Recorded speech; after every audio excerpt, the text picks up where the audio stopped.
ಇದನ್ನ ನಿಜವಾಗ್ಲೂ ಪ್ಯಾಕ್ ಮಾಡ್ಬಿಟ್ಟು ತಂದ್ಬಿಟ್ಟು ಬಿಸಿ ಬಿಸಿಯಾಗಿ ಕೊಟ್ಬಿಟ್ಟಿದ್ರೆ ನಿಜ ಅದೊಂದು ಜೀವನ. ಎಷ್ಟು ಗಂಟೆ ಟೈಮು ಅದು ಇದು ಅಲ್ಲ, ಏನು ಅನ್ಸುತ್ತೆ ತಿನ್ಬೇಕು ಅಂತ ಅನ್ಸ್ದಾಗ ಮಾಡ್ಕೊಂಡು ತಿನ್ಬಿಡ್ಬೇಕು ಆ ಕಡೆಗೆ. ಏನಂತ ಅಂದರೆ ನಮಗೆ ತಿನ್ನಬೇಕು ಅನ್ನಿಸ್ದಾಗ ಮಾಡ್ಕೊಂಡು ತಿನ್ಬಿಡಬೇಕು.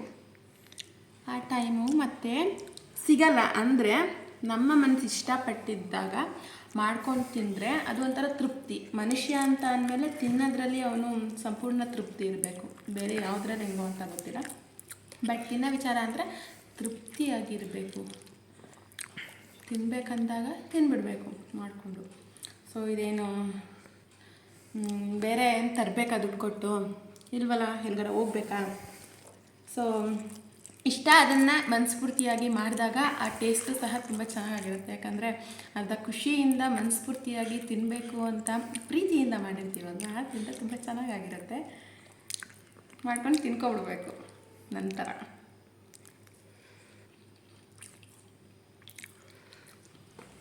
ನಿಜ ತುಂಬ ಚೆನ್ನಾಗಿದೆ, ಟ್ರೈ ಮಾಡಿ. ಸಹ ಫುಲ್ಲು ಸಾಫ್ಟಾಗಿ ಆಗಿದೆ. ಹಾಯ್ ಹಲೋ ಫ್ರೆಂಡ್ಸ್, ಎಲ್ಲರಿಗೂ ನಮಸ್ಕಾರ. ಇವತ್ತು ಒಂದು ಕ್ವಿಕ್ಕಾಗಿ ಮನೇಲಿ ತರಕಾರಿ ಇಲ್ಲ ಅಂತ ಅಂದ ಸಂದರ್ಭಕ್ಕೆ ನಿಮ್ಮ ಚಳಿಗೆ ಬಿಸಿ ಬಿಸಿ ಪಲಾವ್ ತಿನ್ಬೇಕಂತ ಅನ್ಸುತ್ತೆ. ಅದು ಗ್ರೀನ್ ಕಲರು. ಸೊ ಕ್ವಿಕ್ಕಾಗಿ ಯಾವ ರೀತಿ ಮಾಡೋದು ಅಂತ ನೋಡೋಣ ಬನ್ನಿ. ಆಗಿದ್ರೆ ನೋಡಿ, ಫ್ರೆಶ್ ಆಗಿ ತರಕಾರಿ ಎಲ್ಲ ತಗೊಬಂದಿದ್ದಾರೆ. ಸೊ ಈ ಗ್ರೀನ್ ನೋಡ್ತಿದ್ರೆ ಈ ಚಳಿಗೆ ತರಕಾರಿ ಇದೆ, ಆದ್ರೂ ತರಕಾರಿ ತಿಂದೆ ಪಲಾವ್ನ ಕ್ವಿಕ್ಕಾಗಿ ಯಾವ ರೀತಿ ಮಾಡೋದು, ಈ ಪೌಡ್ರು ಎಲ್ಲ ಇರತ್ತಲ್ವ ಅದೆಲ್ಲ ಯೂಸ್ ಮಾಡಿದೆ. ಸಿಂಪಲ್ಲಾಗಿ ರುಬ್ಬಿಟ್ಟು ಒಂದ್ಸತಿ ಹಾಕ್ಬಿಟ್ಟು 1 ನಿಮಿಷಕ್ಕೆ ತಿನ್ಬಿಡ್ಬೇಕಾದ್ರು ಎಷ್ಟು ಬೇಗ ಅಂತ ಆ ಥರ ಹೇಳ್ಕೊಡ್ತೀನಿ. ಬನ್ನಿ ಸಾಮಾನು ಏನು ಬೇಕು ಅಂತ ನೋಡೋಣ. ಸೊ ಒಗ್ಗರಣೆಗೆ ಪಲಾವ್ ಎಲೆ, ಕಸ್ತೂರಿ ಮೇಥಿ ಇಷ್ಟೇ ಒಗ್ಗರಣೆಗೆ ತೊಗೊಂಡಿರೋದು. ನಂತರ ಇಲ್ಲಿ ಅಕ್ಕಿನ 2 ಲೋಟದಷ್ಟು ನೀಟಾಗಿ ವಾಶ್ ಮಾಡಿ ಹುನಿಯಕ್ಕೆ ಇಟ್ಟಿದ್ದೀನಿ.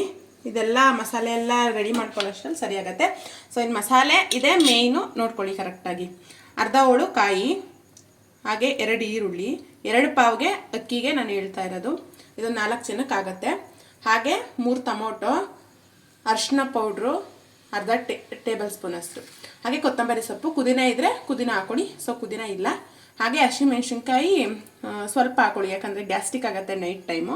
ಆದ್ದರಿಂದ ಒಂದು 6 ತಗೊಂಡಿದ್ದೀನಿ. ಹಾಗೆ ಶುಂಠಿ ತಗೊಂಡಿದ್ದೀನಿ, ಬೆಳ್ಳುಳ್ಳಿ ತಗೊಂಡಿಲ್ಲ.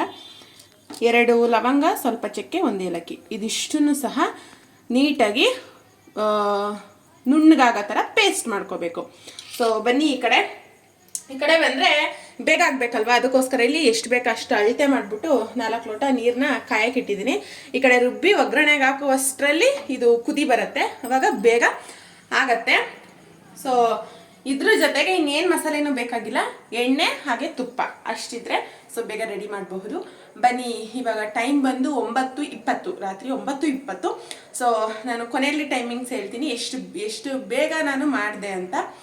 ಸೊ ಬನ್ನಿ ನೋಡಿ. ಈ ಮಸಾಲೆ ಎಲ್ಲ ಏನು ಫ್ರೈ ಮಾಡಬೇಕಾ ಅವಶ್ಯಕತೆ ಇಲ್ಲ. ಸೊ ಡೈರೆಕ್ಟು ರುಬ್ಕೊಬಿಡೋಣ. ಗ್ಯಾಸ್ ಹಚ್ಕೊಬಿಟ್ಟು ಒಂದು ಕುಕ್ಕರ್ ಇಟ್ಕೊಳ್ಳಿ ಅಥವಾ ಪಾತ್ರೆ, ನೀವು ಯಾವುದ್ರಲ್ಲಿ ಮಾಡ್ತೀರೋ ಅದು ಚೆನ್ನಾಗಿ ಕಾದ ತಕ್ಷಣ ಎಣ್ಣೆ ಹಾಕೊಳ್ಳಿ. ಸೊ ನಾವು ಯೂಸ್ ಮಾಡ್ತಾ ಇರೋದು ಸನ್ಫ್ಯೂರ್ ಎಣ್ಣೆ. ಇದು ಒಂದು 3 ಟೇಬಲ್ ಸ್ಪೂನ್ ಹಾಕೊಳ್ಳಿ. ಹಾಗೆ ಇದಕ್ಕೆ ನಂದಿನಿ ತುಪ್ಪ, ಮೇಯ್ನಾಗಿ ಫ್ಲೇವರು ತುಪ್ಪ. ಸೊ ನಂದಿನಿ ತುಪ್ಪವನ್ನು ಹಾಕಿ ನಿಮಗೆ ಸ್ವಾದಿಷ್ಟಕ್ಕೆ ಎಷ್ಟು ಬೇಕು ಅಷ್ಟು. ನಾನಿಲ್ಲಿ ಒಂದು 2 ಟೇಬಲ್ ಸ್ಪೂನ್ ಅಷ್ಟು ಹಾಕ್ತೀನಿ. ಸೊ ಚೆನ್ನಾಗಿ ಕಾಯಿಲಿ. ಸೊ ಇದೊಂದು ಚೆಂದ ಕಾಯ್ದಿದೆ. ಇವಾಗ ಪಲಾವ್ ಎಲೆ, ಕಸ್ತೂರಿ ಮೇಥಿ ಹಾಕೊಳ್ಳೋಣ. ಇದು ಹಾಕಿದ ತಕ್ಷಣ ಚೆನ್ನಾಗಿ ತುಪ್ಪ ಎಣ್ಣೆ ಕಾಯಿದ್ರೆ ಇದು ತುಂಬ ಘಮ ಘಮ ಅಂತ ಫ್ಲೇವರ್ ಬರುತ್ತೆ. ಸೊ ಇದೊಂದು ಟಿಪ್ಸ್ನ ಫಾಲೋ ಮಾಡಿ. ಸೊ ಗ್ಯಾಸು ಗಲೀಜಾಗಬಾರ್ದು ಅಂತ ಅಂದರೆ ಈ ಥರ ಒಂದು ಪ್ಲೇಟ್ ಇಟ್ಬಿಟ್ಟು ಸೌಟ್ಕಲ್ಲಿಟ್ಟರೆ ಯಾವುದೇ ಕಾರಣಕ್ಕೂ ಗಲೀಜಾಗೋಲ್ಲ. ಸೊ ಇದು ನೀಟಾಗಿ ಫ್ರೈ ಆಗಿದೆ. ಇವಾಗ ಮಸಾಲೆನೂ ರೆಡಿ ಆಗಿದೆ. ಈ ಮಸಾಲೆಯನ್ನು ಹಾಕಿ ನೀಟಾಗಿ ಮಿಕ್ಸಪ್ ಮಾಡಿ. ಇದು ಚೆನ್ನಾಗಿ ಬೇಯಬೇಕು. ಎಷ್ಟು ಬೇಯಬೇಕು ಅಂತ ಅಂದರೆ ಮೇಲೆಲ್ಲ ನೀಟಾಗಿ ಎಣ್ಣೆ ಬಿಟ್ಕೊಂಡು ಬೇಯಬೇಕು, ಚೆನ್ನಾಗಿ ಕುದಿಬೇಕು. ಯಾಕಂದರೆ ಮಸಾಲೆ ಉದ್ದಿಲ್ಲ ಅಲ್ವಾ, ಇಲ್ಲೇ ನೀಟಾಗಿ ಬೇಯಿಸ್ಕೋಬೇಕು, ಇಲ್ಲಾಂದರೆ ಹಸಿ ಬರುತ್ತೆ ಪಲಾವು. ಸೊ ಇದನ್ನು ಚೆನ್ನಾಗಿ ಕುದಿತಾ ಇದೆ, ಎಣ್ಣೆ ಬಿಡೋದಕ್ಕೆ ಶುರುವಾಗಿದೆ. ಇವಾಗ ನಿಮಗೆ ರುಚಿಗೆ ಎಷ್ಟು ಬೇಕೋ ಅಷ್ಟು ಉಪ್ಪು ಹಾಕ್ಕೊಬಿಡ್ಬೇಕು. ಉಪ್ಪು ಹಾಕೊಂಡ್ಬಿಟ್ಟು ಇದಕ್ಕೆ ಅಕ್ಕಿನ ಹಾಕಬೇಕು. ಉನಿ ಹಾಕೊಂಡಿದ್ವಲ್ಲ ಅಕ್ಕಿ ಹಾಕ್ಬಿಟ್ಟು ಸ್ವಲ್ಪ ಮಸಾಲೆಯಲ್ಲಿ ಫ್ರೈ ಮಾಡಬೇಕು. ಅವಾಗ ಅಕ್ಕಿಗೆ ನೀಟಾಗಿ ಉಪ್ಪು ಹುಳಿ ಖಾರ ಹಿಡಿಯುತ್ತೆ. ಯಾಕಂದರೆ ನೀರು ಹಾಕ್ಬೋದಾಗಿತ್ತು, ನೀರು ಕುದಿಸ್ಕೊಂಡಿರೋದ್ರಿಂದ ಸೊ ಬೇಗ ಆಗತ್ತೆ, ನೋ ಪ್ರಾಬ್ಲಮ್. ಅಕ್ಕಿ ಹಾಕ್ಬಿಟ್ಟು 1-2 ನಿಮಿಷ ನೀಟಾಗಿ ಫ್ರೈ ಮಾಡ್ಕೊಳ್ಳೋಣ ಮಸಾಲೆಲಿ. ಇದು ಸ್ವಲ್ಪ ಉಪ್ಪು ಹುಳಿ ಎಲ್ಲ ಹಿಡೀಲಿ. ಇದಕ್ಕೆ ನೋಡಿದ್ರಲ್ಲ, ಯಾವುದೇ ರೀತಿ ಅಚ್ಕಾರದ ಪುಡಿ ಆಗಲಿ, ಧನಿಯಾ ಪೌಡ್ರ್ ಆಗಲಿ, ಗರಂ ಮಸಾಲೆ ಆಗಲಿ ಏನನ್ನೂ ಸಹ ಯೂಸ್ ಮಾಡಿಲ್ಲ. ಸೊ ಒಂದ್ಸರಿ ಮಾಡಿ ನೋಡಿ, ತುಂಬ ಚೆನ್ನಾಗಿರುತ್ತೆ.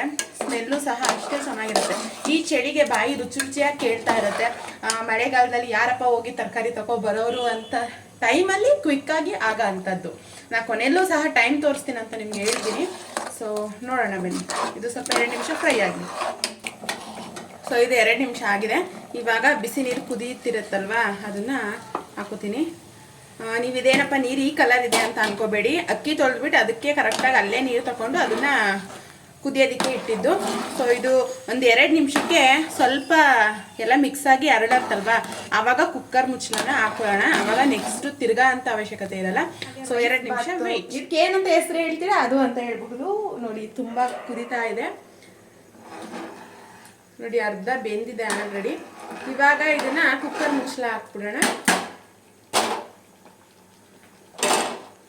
ಸೊ ನಮ್ಮ ಮನೆಯವರು ಅವ್ರಿಗೋಸ್ಕರನೇ ಇದು ಪಲಾವ್ ರೆಡಿ ಆಗ್ತಿರೋದು. ಇಷ್ಟು ಟೈಮಲ್ಲಿ ಏನಕ್ಕೆ ಮಾಡ್ತಿರೋದು ಅಂತ ಅಂದರೆ, ಅವರೇ ಬೇಕು ಬಿಸಿಯಾಗಿ. ತುಂಬ ದಿನ ಆಗಿತ್ತು ಪಲಾವ್ ಮಾಡಿಕೊಟ್ಟು. ಸೊ ಮಸಾಲೆ ಗ್ಯಾಸ್ಟ್ರಿಕ್ ಅದು ಇದು ಅಂತ ಅಂದ್ಕೊಂಡು ಸೊ ಅವ್ರಿಗೋಸ್ಕರ ಪ್ರಿಪೇರ್ ಆಗ್ತಾ ಇದೆ. ಸೊ ಅವರೇ ರೆಡಿ ಮಾಡ್ತಿರೋದು. ಕುಕ್ಕರ್ ಮುಚ್ಚಳ ಹಾಕ್ಬಿಡಿ ತೋರಿಸಿ. ಸೊ ನೋಡಿ ಅವರೇ ಬೇಗ ಬೇಗ ರೆಡಿ ಮಾಡ್ತಿದ್ದಾರೆ. ಮುಚ್ಚಾಗಿದೆ. ಸೊ ಇದನ್ನ 2 ವಿಷಲ್ ಬರ್ಸ್ಕೊಬಿಟ್ಟು ತಿಂತಾ ಇರೋದು. ಎಷ್ಟಾಯ್ತು ವಿಜಯನ ಟೈಮ್? 31 18 31 ಅಂದರೆ 10 ನಿಮಿಷ 12 ನಿಮಿಷ ಆಗಿದೆ. 1-2 ವಿಷಲ್ ಬಂದ್ಬಿಟ್ಟು ಸ್ವಲ್ಪ ಹಾರಿಬಿಟ್ರೆ ಅವಾಗ ಕರೆಕ್ಟಾಗಿ ಟೈಮ್ ಹೇಳ್ತೀನಿ. ಬನ್ನಿ ಕ್ವಿಕ್ಕಾಗಿ ಮಾಡೋಣ, ತಿನ್ನೋಣ. ಇರೋದೊಂದು ಜೀವನ. ಎಷ್ಟು ಗಂಟೆ ಟೈಮು ಅದು ಇದು ಅಲ್ಲ, ಏನು ಅನ್ಸುತ್ತೆ ತಿನ್ಬೇಕು ಅಂತ ಅನಿಸ್ದಾಗ ಮಾಡ್ಕೊಂಡ್ರೆ ತಿನ್ಬಿಡ್ಬೇಕು ಆ ಕಡೆಗೆ. ಅದೇ ನಮ್ಮ ಪಾಲಿಸಿ. ಮಾಡೋದಿಲ್ಲ, ಏನು ಹೆಲ್ಪ್ ಮಾಡ್ಕೊಡಲ್ಲ, ಸುಮ್ಮನೆ ತಿನ್ನೋದಷ್ಟೇ ಇವ್ರ ಕತೆ. ನೋಡಿ ತರಕಾರಿ, ಅದಕ್ಕೆ ತರಕಾರಿನೂ ಹಾಕಿಲ್ಲ, ಹೆಚ್ಕೊಡೋರಿಲ್ಲ ಅಂದ್ಬಿಟ್ಟು. ಬಿಸಿ ಬಿಸಿ ನೀರಿದ್ರೇನೆ ಕೈ ಸುಡ್ತಿದೆ. ಅಮ್ಮ ನಗ್ತಿದ್ದಾರೆ ನೋಡ್ಕೊಂಡು, ಕೈ ಸುಡ್ತಿದೆ ಅಂದರೆ. ಬಿಸಿ ಬಿಸಿ ನೀರಿದ್ರೇ ಬೆಸ್ಟ್. ಇವಾಗ ತಟ್ಟೆಯಲ್ಲಿ ರೆಡಿ ಮಾಡಿದ್ದೀನಿ ಮೊಸರು, ಹಾಗೆ ಚಟ್ನಿ, ಹೋಟ್ಲು ಸ್ಟೈಲಲ್ಲ, ಹೋಟ್ಲು ಚಟ್ನಿ. ಸೊ ನಿಂಬೆಹಣ್ಣು ಬೇಕಿದ್ರೆ ಅಲ್ಲಿಗೆ ಹಾಕೋಬೋದಾಗಿತ್ತು, ಮೇಲೆ ಹಾಕೋದು ಟೇಸ್ಟ್ ಚೆನ್ನಾಗಿರುತ್ತೆ. ವಡೆ ನಾನು ಹೇಳಿದೆಲ್ಲ ಇಂಗ್ರೀಡಿಯೆಂಟ್ಸು ಇಲ್ಲಿ ಇದೆ. ಇದು ಮದ್ದೂರು ವಡೆ ಅಥವಾ ನಿಪ್ಪಟ್ಟು ಏನಾದ್ರು ಅನ್ಕೋಬಹುದು, ವಡೆ. ಸೊ ಬನ್ನಿ ಇವಾಗ ಸರ್ವ್ ಮಾಡ್ಕೊಳ್ಳೋಣ ಅಲ್ವಾ. ನೋಡ್ತಿದ್ದೀರಾ boom boom boom bush. So boom boom bush ಮಾಡಿದೆ. ತಟ್ಟೆಗೆ ಹಾಕ್ಬೋದಾಗಿತ್ತು. ಸೊ ಪಾತ್ರೆಯಲ್ಲಿ ನೋಡಬೇಕು, ಕೆಲವರು ತಟ್ಟೆಯಲ್ಲಿ ನೋಡೋಕ್ಕಿಂತ ಪಾತ್ರೆಯಲ್ಲಿ ನೋಡಿಬಿಟ್ಟು ಕಣ್ ತಗೋಬೇಕು. ಸೊ ಒಂದು ಮಿಕ್ಸ್ ಮಾಡಿ ಸರ್ವ್ ಮಾಡ್ತೀನಿ ಬನ್ನಿ. ಸೊ ಬಿಸಿ ಬಿಸಿಯಾದ ಪಲಾವ್, ಸಿಂಪಲ್ ಪಲಾವ್ ರೆಡಿಯಾಗಿದೆ. ಇದಕ್ಕೆ ಮಸಾಲೆ ಸಾಂಬಾರು ಹಾಕೊಂಡು ತಿಂದರು ಸ್ವಲ್ಪ ತೆಳ್ಳಗಿರೋದು ತುಂಬ ಚೆನ್ನಾಗಿರುತ್ತೆ ಟೇಸ್ಟು. ಸೊ ಬನ್ನಿ ಫಸ್ಟು ಜಾನಿಗೆ ತಿನ್ಸೋಣ ಹೇಗಾಗಿದೆ ಅಂತ. ನೋಡಿ ಫುಲ್ಲು ಸಾಫ್ಟಾಗಿ ಆಗಿದೆ ಅಲ್ವಾ, ನೀವು ಹತ್ತಿರದಿಂದ ನೋಡಬಹುದು. ಫುಲ್ಲು ಸುಡ್ತಾ ಇದೆ. ಫಸ್ಟು ನನಗೆ ಇಷ್ಟ ಆಗೋದು ಲೆಮನ್ ಹಾಕೊಂಡು ತಿನ್ನೋದು. ನನಗೆ ಮೊಸರು ಅಷ್ಟಾಗಿ ಇಷ್ಟ ಆಗೋಲ್ಲ, ಯಾಕಂದರೆ ಅದರದ್ದು ಸ್ಪೈಸಿ ಟೇಸ್ಟು ಹೋಗ್ಬಿಡತ್ತೆ. ನಮ್ಮ ಜಾನಿಗೆ ಬಾಯಲ್ಲಿ ನೀರು ಬರ್ತಿದೆ. ವಡೆ ಸಮೇತ ಕೊಡೋದು ಬೇಡ, ಫಸ್ಟ್ ಇದನ್ನು ಕೊಡೋಣ.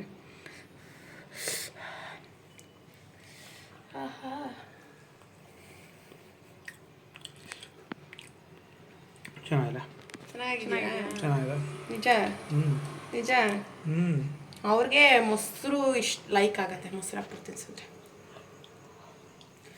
ಸೊ ತೋರಿಸಿ, ನನ್ನನ್ನು ನಾನೇ ತಿಂದಿಲ್ಲ, ಅವ್ರಿಗೆ ತಿನ್ನಿಸ್ತಾ ಇಲ್ಲ. ನಾನು ಟೇಸ್ಟ್ ಮಾಡಿರೋರೇ ತಿನ್ಬೇಕಂದ್ರೆ ಬೋರ್ ಆಗತ್ತೆ.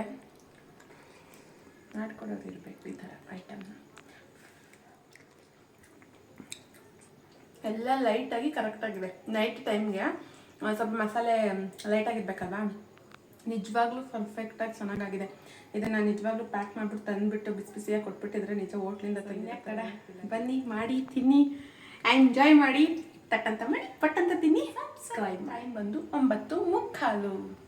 ಸೊ ಅರ್ಧ ಗಂಟೆ ಟೈಮು 9:15ಕ್ಕೆ ಶುರು ಮಾಡಿದ್ದು. ಸೊ 9:45ಗೆ ಮುಗಿಸಿ ತಿನ್ನೋಕ್ಕೆ ಶುರು ಮಾಡಿದ್ದೀವಿ. ಸೊ ಎಷ್ಟು ಬೇಗ ಕ್ವಿಕ್ಕಾಗಿತ್ತು ಅಂತಲ್ವ, ನೀವು ಮಾಡಿಬಿಟ್ಟು ಹೇಗಿತ್ತು ಅಂತ ಕಾಯ್ತಾ ಇರ್ತೀನಿ. So thank you for watching. Bye.